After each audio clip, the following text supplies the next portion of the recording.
Welcome to Shivasai academy. ఈరోజు మనం చెప్పుకునే టాపిక్ సందులు. సందుల్లో మనకి సందులు ఏ విధంగా ఉంటాయి, వాటిని ఎన్ని రకాలుగా ఉంటాయనేది చూద్దాం. ముఖ్యంగా సందులు తెలుగు భాషలో మామూలుగా చెప్పుకోవాలంటే 3 రకాలైనటువంటి సందులు ఉంటాయి.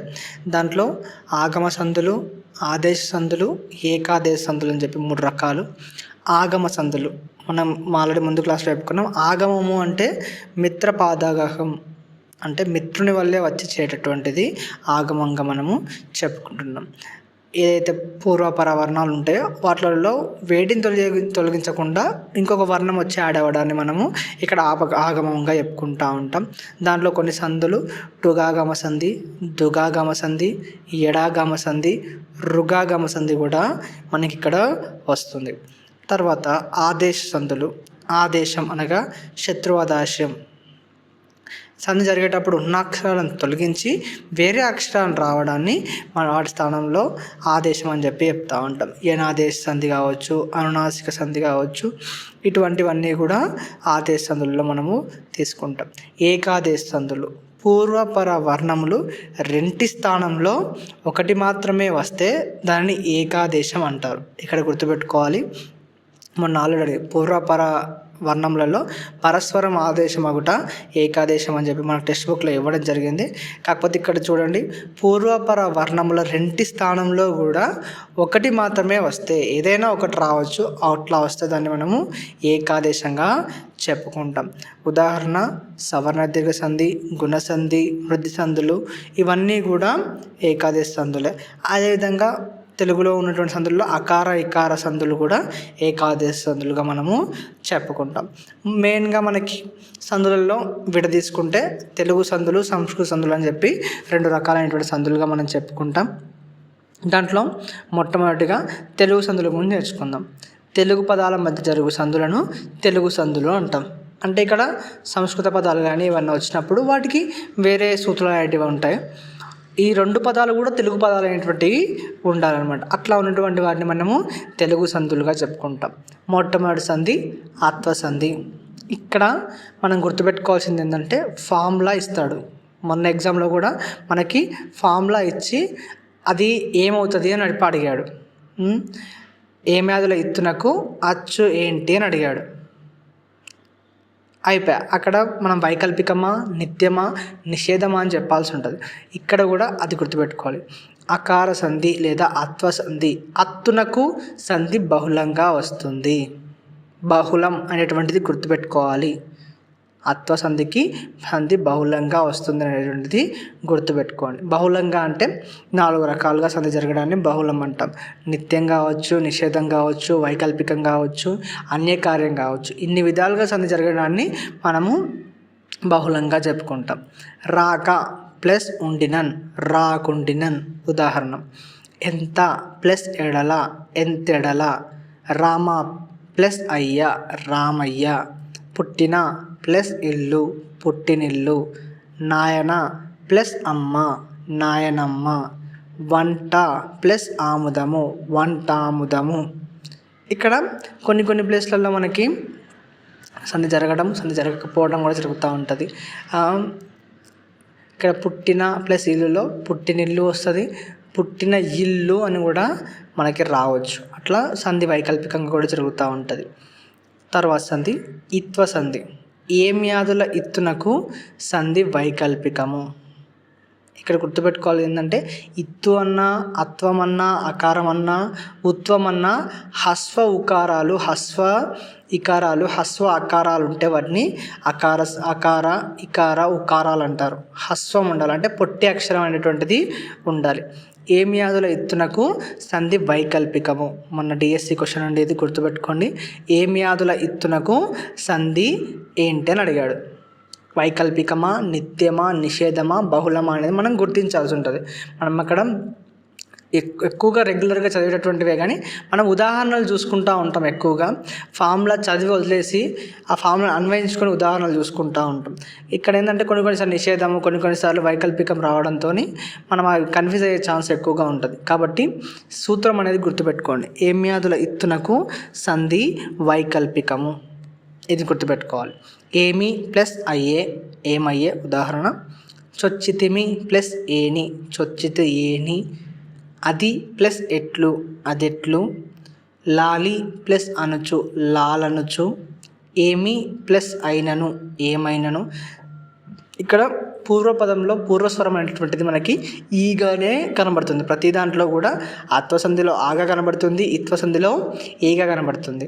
ఏమి ఆదుల అంటే ఏమి మొదలైనటువంటి పదాలని ఏమి ఆదుల పదాలు అని చెప్పి చెప్పుకుంటూ ఉంటామన్నమాట. ఉత్వసంధి, ఉకార సంధి. ఉకారం అంటే హస్వ ఉకారం అని అర్థం. ఉత్తునకు అచ్చుపరమైతే సంధి వస్తుంది.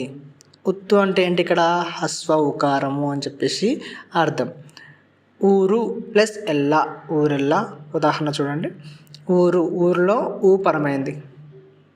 ఊకి అచ్చుపరమైంది, ఏదైనా కావచ్చు, ఏ ఆ ఈ ఓ ఏవైనా కావచ్చు, అచ్చుపరమైంది. అచ్చుపరమైనప్పుడు సంధి అనేటువంటిది వస్తుంది అని ఇచ్చాడు ఇక్కడ. అంటే నిత్యంగా అవుతుంది అని చెప్పి అర్థం.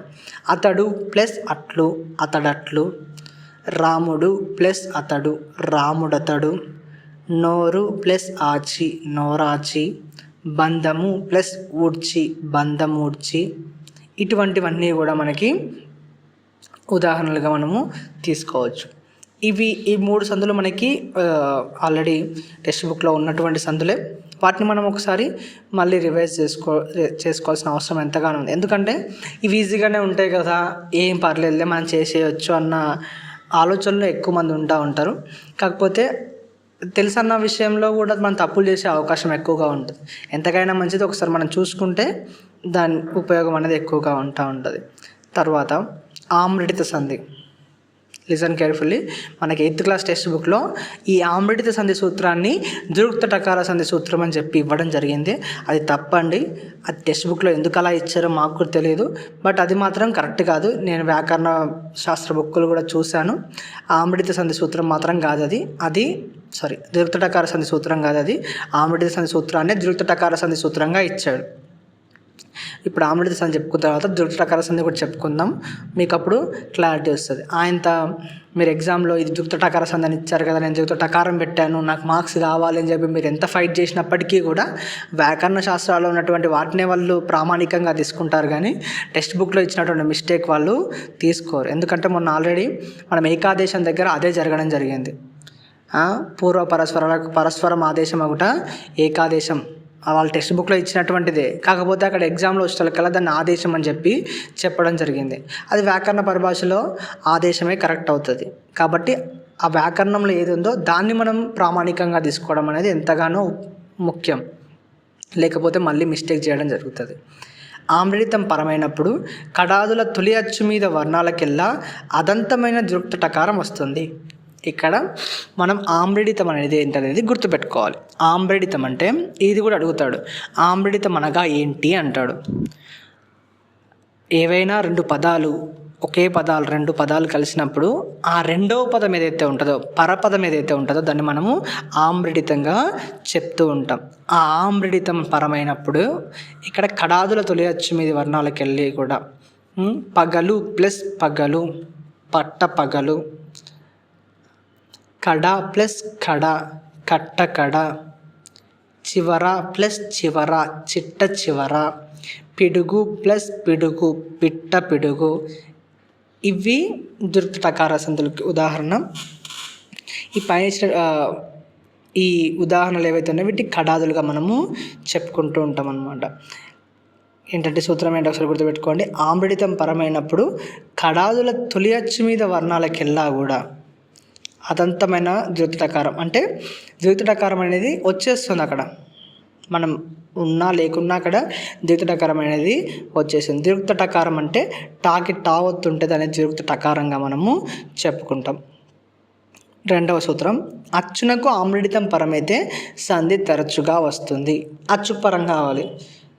అచ్చుకు ఆమ్రిడితం పరమైతే సంధి తరచుగా జరుగుతుంది.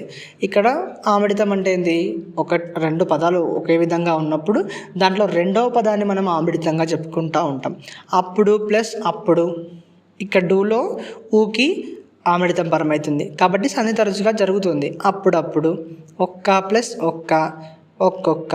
ఔరా ప్లస్ ఔరా, ఔరౌరా. ఇటువంటివి ఏవైతే ఉన్నాయో ఇవి రెగ్యులర్గా మనకి సరిచేటువంటి సందులలో ఉపయోగిస్తూ ఉంటాం. ఒకే పదాన్ని రెండుసార్లు ఉచ్చరిస్తే రెండవసారి ఉచ్చరించబడే దాన్ని మనము ఆమ్లడితంగా చెప్పుకుంటాం. రెండవసారి ఉచ్చరించబడేది మళ్ళీ గుర్తుపెట్టుకొని రెండవసారి ఏదైతే చెప్తున్నామో దాన్ని ఆమ్లడితం అంటాం. ఇక్కడ రెండు పదాలు సేమ్గా వచ్చినాయి అంటే అది ఖచ్చితంగా ఆమ్లడిత సంధే. దాంట్లో ద్విగుత టకారం రావచ్చు, ద్విగుత టకార సంధి రాకుండా ఉండొచ్చు, కాకపోతే అది ఆమ్లడిత సంధే అవుతుంది. ఇప్పుడు ద్విగుత టకార సంధి సూత్రాన్ని చూడండి, మీకు క్లారిటీ వస్తుంది. ద్విగుత టకార సంధి కురు, చిరు, కడు, నడు, నిడు శబ్దాలలోని రాడాలకు బండీరా డాలకు అచ్చుపరమైతే ద్విగుత టకారం వస్తుంది. ద్విగుత టకారం అంటే టాకి టావత్తు రావడాన్ని ద్విగుత టకారంగా చెప్పుకుంటూ ఉంటాం. కురు, చిరు, కడు, నడు, నిడు వీటికి మాత్రమే మనకు ద్విగుత టకార సంధి అనేటువంటిది ఉంది. అది మైండ్లో ఫిక్స్ చేసుకోండి. మన టెక్స్ట్ బుక్లో ఇచ్చినటువంటి ఫార్ములా అది కరెక్ట్ కాదండి. మీరు ఎవరికైనా చెప్పాలనుకున్నప్పటికీ కూడా అది కరెక్ట్ ఫార్ములా కింద తీసుకోకండి, దాన్ని ప్రామాణికం కాదు. అది కొత్త టెక్స్ట్ బుక్లో మారుస్తుండొచ్చేమో మరి. కురు ప్లస్ ఉసురు కుట్టుసురు, చిరు ప్లస్ ఎలుక చిట్టెలుక, కడు ప్లస్ ఎదుట కట్టెదుట, నడు ప్లస్ ఇల్లు నట్టిల్లు, నిడు ప్లస్ ఊర్పు నిట్టూర్పు. ఈ పదాలకి మాత్రమే ఈ కురు, చిరు, కడు, నడు, నిడు ఏవైతే ఉన్నాయో ఈ శబ్దాలకి మాత్రమే మనకి అచ్చుపరమైనప్పుడు